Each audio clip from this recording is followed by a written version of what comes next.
Good evening and welcome to Tucker Carlson Tonight. During a roundtable with elected officials and law enforcement yesterday, President Trump took a question about the gang MS-13.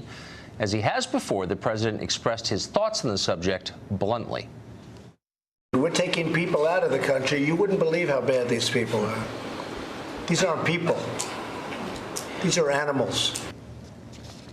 Well, if anything, that's a mild description. Dogs are animals, and a lot of them sleep on the bed. You wouldn't want to be anywhere near MS-13.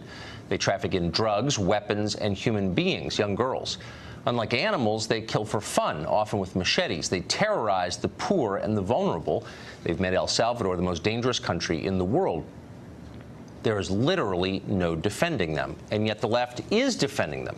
Here's how the New York Times described what the president said, quote, Trump lashed out at undocumented immigrants during a White House meeting, calling those trying to breach the country's borders animals. Over at Jeff Bezos' vanity publication, The Washington Post, there was this, quote, Trump evokes an ugly history of dehumanization. So the president is a Nazi for criticizing a violent street gang. Newspapers haven't been this yellow since they started the Spanish-American War. For her part, over at the House, Minority Leader Nancy Pelosi raced to the nearest microphone to defend the dignity of MS-13. Watch this. We're all God's children. There's a spark of divinity in every person on earth. And so when the President of the United States says about undocumented immigrants, these aren't people, these are animals, you have to wonder, does he not believe in the spark of divinity, the dignity and worth of every person? Every day that you think you've seen it all, along comes another manifestation of why their policies are so inhumane.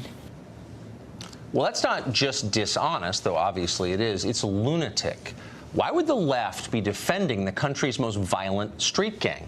Trump has made them irrational. That's part of it.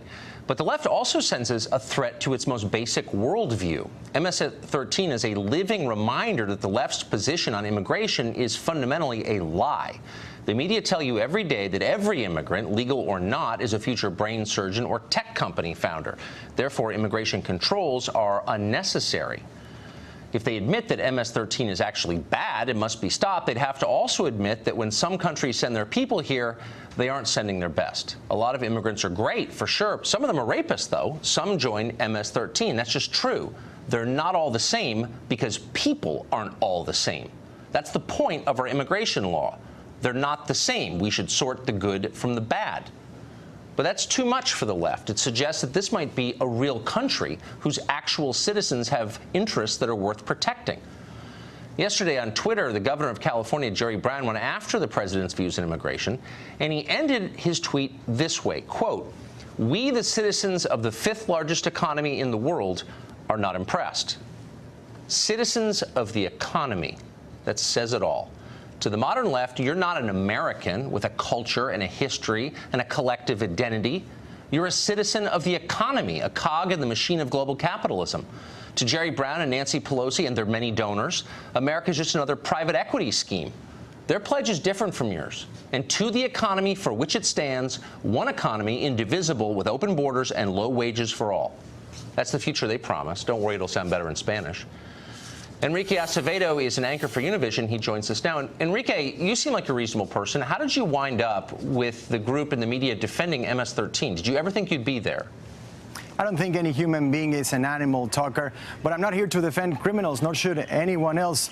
Yes, if you're for law and order, I don't think degrading anyone to less than human serves that purpose. You would expect the President of the United States to speak to our highest ideals and not just our worst instincts. So let's just to put this in some context, here are a couple recent headlines about MS-13. MS-13 gang stabbed man 100 times, decapitated him, and ripped out his heart, police say. MS-13 beat sex trafficked girl with a bat 28 times. MS-13 members in satanic shrine kidnapped, drugged, and raped a 14-year-old Houston girl. I could go on. When you hear those people described as animals, you get offended. Why? Why would people who do that need to be defended by you? What about what Trump said sort of got you going? I think we cannot pretend to look at this in a larger context. We cannot pretend that this is not part of a larger trend that started way before Donald Trump became president, a trend of criminalizing and dehumanizing all immigrants, not just the bad hombres. The question was about gang members who are operating inside the U.S. President Trump answered by calling those coming across the border animals. No, it was, I mean, look, I'm not here to defend all of Trump's views, but in this very specific case, he was asked about MS-13. He's been talking about this for more than a year, and he said they're animals. Now, you may not like the term. Maybe it's imprecise or whatever, but I find it so interesting that you rush to the defense of MS-13. Is there no one else you can defend? There are not other worthy people being attacked? You need to defend a street gang that worships Satan and beheads people? Like, do you wake up in the morning and ask yourself, like, how did I get here? I'm a decent person. Why am I defending MS-13? I'm not sure what you mean when you say that I defended MS-13. I actually defending them. I started this interview by saying I'm not here to defend any criminals, especially and then you went on to defend them to say that they were dehumanized. No, I'm just saying that no human being is an animal. That's what I'm saying. Okay, so but dehumanizing someone doesn't serve the purpose of law and order. It serves the purpose of chaos and lawlessness. Okay. We're all animals, okay, just as a biological question. Maybe that the term is imprecise. Maybe you don't like it. But you're rushing to the defense, and it's not just you. It's John Harwood at the New York Times. It's the entire media establishment and the Democratic Party is unable to admit that there are immigrants who shouldn't be here. They're horrible. They kill people, especially the poor and the vulnerable, and MS-13 is the embodiment of that. And I think we agree on that point. There are a lot of bad apples inside the immigrant community. That's why President Trump and Jeff Sessions should work with the Hispanic community to try to root those bad apples out of their neighborhoods. Wait, and not just what do you mean the Hispanic community? Federal funding from sanctuary cities so they won't report crimes and they'll be afraid of going to the police. The Hispanic community doesn't have a monopoly on the concerns of all Americans of all colors and backgrounds, ethnicities, about crime. It has nothing to do with Hispanic or black or white. It's Americans don't want animals like this in the country. And again, I just ask you, why did it bother you when he said that? I just think it's weird. It's kind of a weird response. It bothered me because, I think you have to put things in context, and I'll do that for you.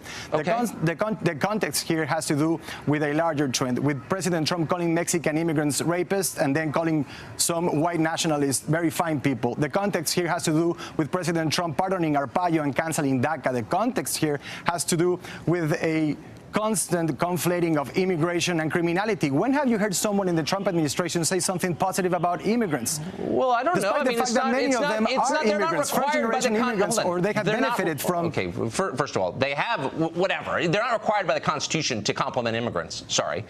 Second, you may not agree with all of his policies, but in this, again, this specific case, he's criticizing people who are evil and are killing, once again, the poor and the defenseless, and you've been driven so crazy by Trump that you can't even accept that as true. If I attack Charles Manson as an animal, does that bother you? Of course not. And you know what? I agree with President Trump. Why? Because he's not an immigrant or Hispanic? The criminals should be deported. But guess what? Last year, ICE arrests were up by 30%, and the larger percentage of that increase had to do with non-criminal immigrants. So if they want to get rid of the bad hombres instead of separating families, they should focus on that and not deport a larger number of people who have no criminal records. Wait, why don't we look? People who are here illegally should be deported. That's what the law says. If you don't like the law, change it in the Congress. If you're here illegally, you should leave now. On dangerous criminals. I agree with that. They should focus on dangerous criminals. I think we should let's focus resources, time, and energy on those people, on the bad hombres, I'm sick of being bullied by foreigners about who we can deport and who we can't.